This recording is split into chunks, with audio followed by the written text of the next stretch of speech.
Sir जैसे ना अभी जैसे बहुत सारे केसेस आ रहे हैं कि गर्ल्स में मतलब गर्ल्स के पास बहुत सारे राइट्स हैं। जो कोर्ट है वो भी उनके हक में ही फैसला सुनाती है, तो उसके उनके रिलेटेड तो बहुत सारे लॉज हैं।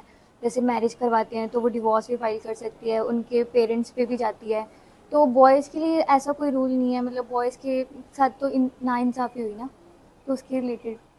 ओके, तो आप कहने का मतलब है कि बॉयज़ को प्रोटेक्ट करने के लिए, उनको बचाने के लिए इन केसेस से क्या राइट्स उनको जी। अवेलेबल हैं। जी सर। देखिए, ये बात ज़रूर है कि जो ये लॉ है, सिविल प्रोसीजर कोड, ये सब चीज़ें गर्ल्स की तरफ थोड़ी ज़्यादा हैं।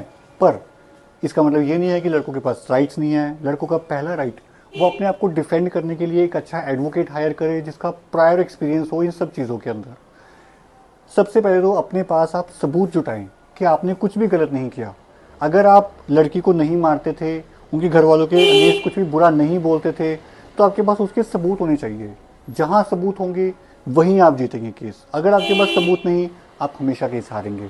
दूसरा, आप कोई भी मोबाइल रिकॉर्डिंग कर लें, आप कहीं भी कुछ भी लगा सकते हैं, कोई दिक्कत नहीं है।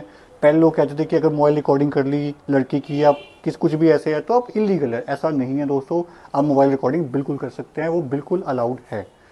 नंबर तीन, आप जैसे इनकम की बात आती है कि ये उसको मेंटेनेंस देना पड़ता है, जी। कुछ है। अगर आप देखते हो कि लड़की का मतलब वो आपके साथ गलत करती थी लेकिन केस वो खुद फाइल कर रही है, तो इसको क्रुएलिटी कहते हैं। अगर लड़की क्रुएलिटी कर रही थी चाहे आपके घर वालों के साथ, आप भी डाइवोर्स केस फाइल कर सकते हो उसके अगेंस्ट, अगर वो क्रुएलिटी ऐसी कर रही थी। और नंबर फोर, अगर उस वो खुद ही किसी और के साथ रिलेशनशिप में है, ये बहुत अच्छा ग्राउंड बनता है डाइवोर्स लेने का। और हो सकता है इस केस के अंदर अगर लड़की खुद कमा भी रही है तो हो सकता है कोर्ट उस आपको मैट्रिमोनी ये डिस्प्यूट के अंदर बिल्कुल भी अलाउ ना करे क्या मेंटेनेंस दी उनको। तो बहुत सारे राइट्स आपके पास भी हैं, बस आपको जागरूक बनना है, सबूत इकट्ठे करने हैं। और याद रखें, जब भी ऐसे झूठे मैट्रिमोनियल केस आपके ऊपर डाले जाते हैं, आपने बिल्कुल घबराना नहीं है। आपके पास राइट है, इवन पुलिस भी आपको अरेस्ट करने आती है, आपके पास राइट है कि अपने लीगल कंसल्टेंट को साथ लेके जा सके, उससे बात कर सकें। उसके बिना आपको जनरली अरेस्ट नहीं किया जाएगा।